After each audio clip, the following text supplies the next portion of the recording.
Да си тъп е простено, да си дебел е непростимо. И много други неща не са ни простени на нас, дебелите хора. Да си дебел е наказание за нашето тяло и е присъда от обществото. Виновен си, защото си дебел.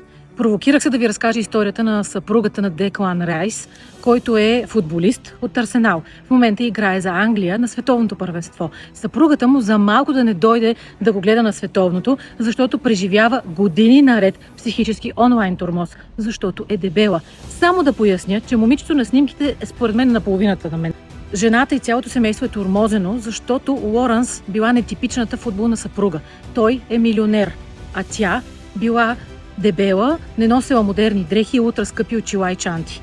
Тормозът прелива от онлайн съобщения, през освиркване на улицата и стига дори до подигравателни песнички на стадионите. И всичко това идва от феновете на Деклан, защото те казват, че той трябва да си намери истинска футболна съпруга. Деклан излиза в пресконференция и казва, че това е неговата съпруга, това е неговата тинейджърска любов. Има детенце на 2 годинки, син и ще продължава да бъде неговата любов и за нищо на света няма да я замени. Респект, Деклан.